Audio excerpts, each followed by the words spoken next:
The PlayStation 2 is a fantastic console, and as I've said before, I have countless memories of playing it as a child right through to the present day. This one is 20 years old and somehow it still works. It might not look great visually, but whatever, it will always be my number one console. As you may know, some PlayStation 2 games had the ability to use 480p progressive scan mode.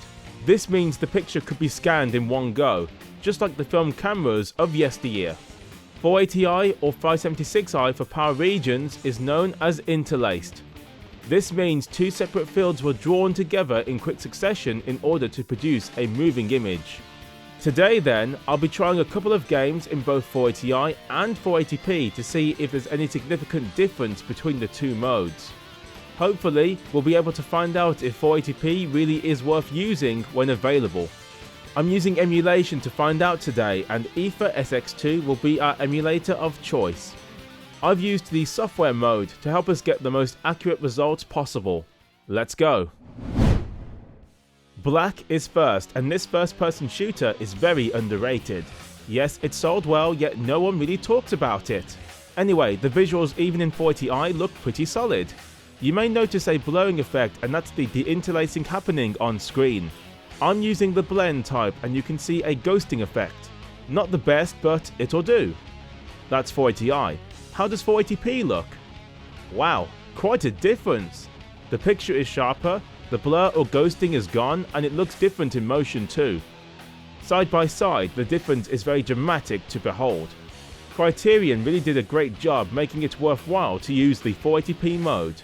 I do notice a lot of dithering though. Nothing major, but I had to point it out. However, you will need to hold the triangle and the X button when you see the PlayStation 2 logo before you gain access to 480p. Otherwise, the game just boots in 480i. This won't be the last game to make users get 480p in this way.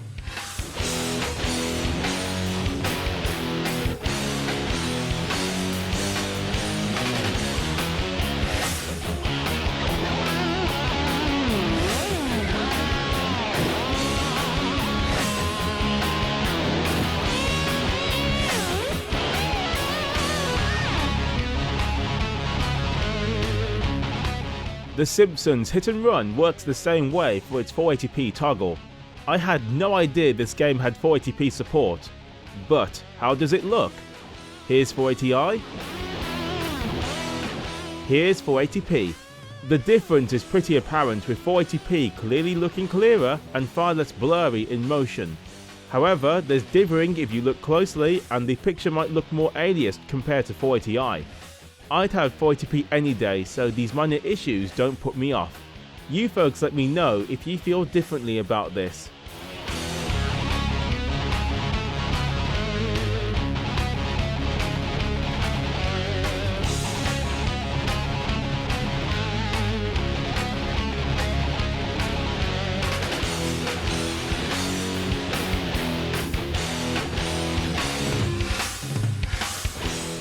Tekken 5 is next, and this one has the progressive scan option embedded in the options.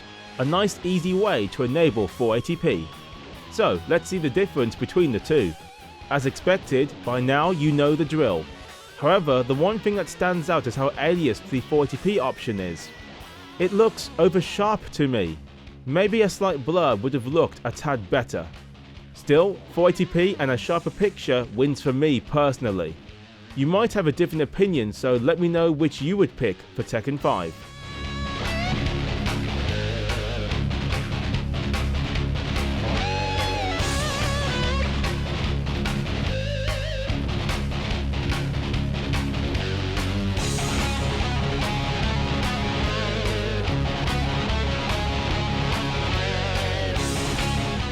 We may as well try Tekken 4 as well. This one lets you select the resolution before you play the game. Getting into it, the results are quite similar to Tekken 5. However, the 480p is not as aliased and it looks more pleasing to my eye. Yes, the game as a whole is not as good looking as Tekken 5, but its 480p execution is more my preference. Let me know your thoughts on this.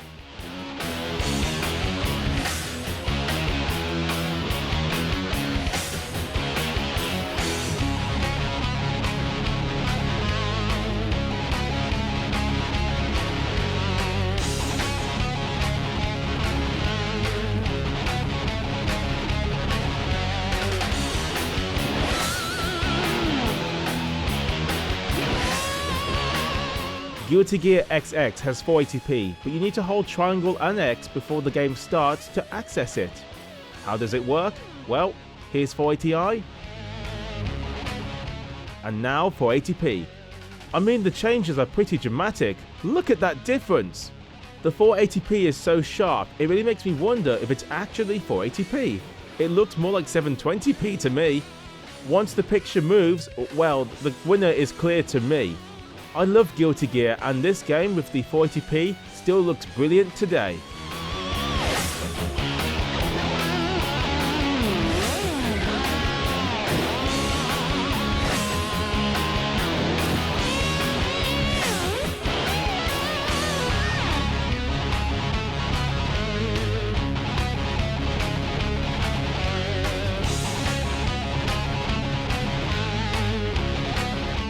The last game I'll talk about is Gran Turismo 4.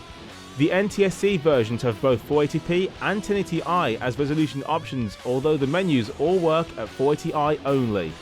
480i is pretty soft, but thankfully the detail packed into the game makes it for the interlaced picture, and it's more than playable. 480p really cleans up the visuals, and it's way sharper. Perhaps slightly too sharp. There's a lot of jaggies on screen and the dithering is present too. It's worth it for a much better visual package in my view. Yes, I know there's 1080i, but the video is about 480i and 480p, so I kept the focus to that.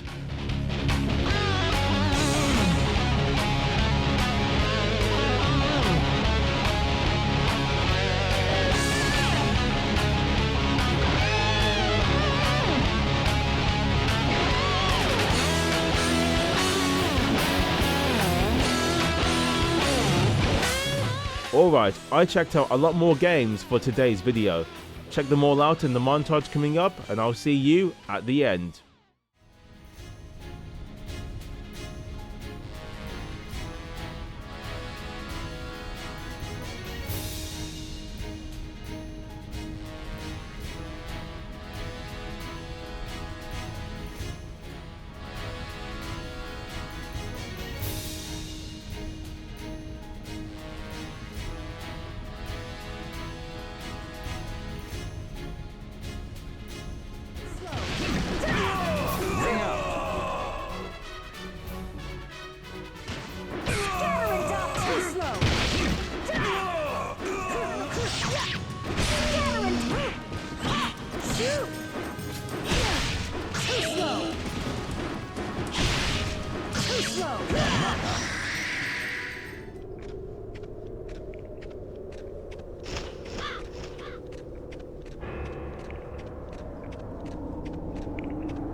I've gathered some clothes for you.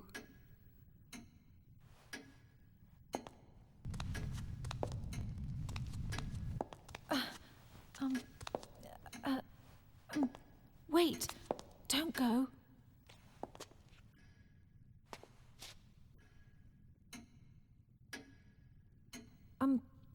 Excuse me, but...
There's nobody to shoot.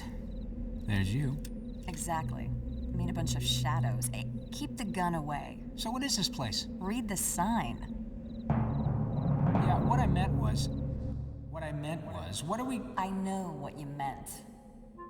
She likes me. No doubt about it, she likes me. Montse High? 2 years ago, the Detroit school murders made the Nationals. You probably did.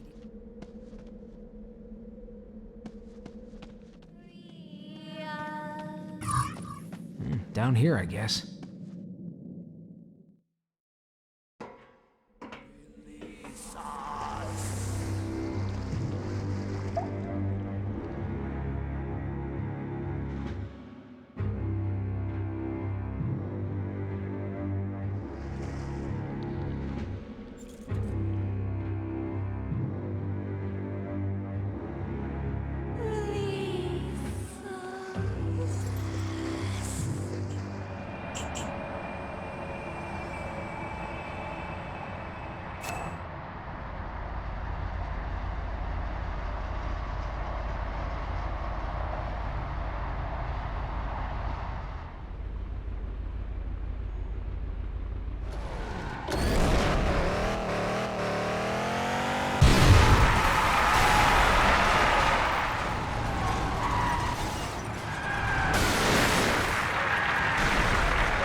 So what? You jumped out and started swinging? Yeah, sort of danced around, screaming and yelling, whatever. Yeah? Well, I would have kicked the hell out of him. Yeah, whatever, man. Came flying at me screaming monkey talk like that, like, just...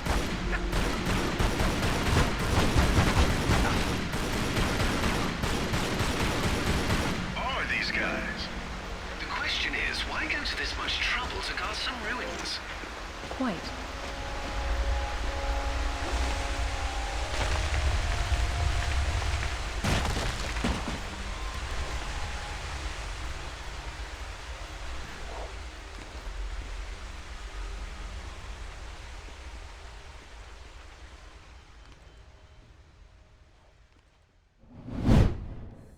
There you have it folks, 480i and 480p tested for the PlayStation 2, and for the most part, progressive scan does make a huge difference. The visuals usually looked cleaner and sharper, great for those playing on these flat screen televisions nowadays. Interlacing will always have its place, but for me it always looked worse. However, not every PlayStation 2 game can take advantage of 480p, so sometimes we may have no choice. It's a good thing a lot of these games are still worth playing today. I guess GSM using FreeMake Boot on real hardware is an option if you want to force progressive scan, although not every game benefits from this. Let me know your thoughts on the PlayStation 2's progressive scan results, and hopefully I will see you all again soon.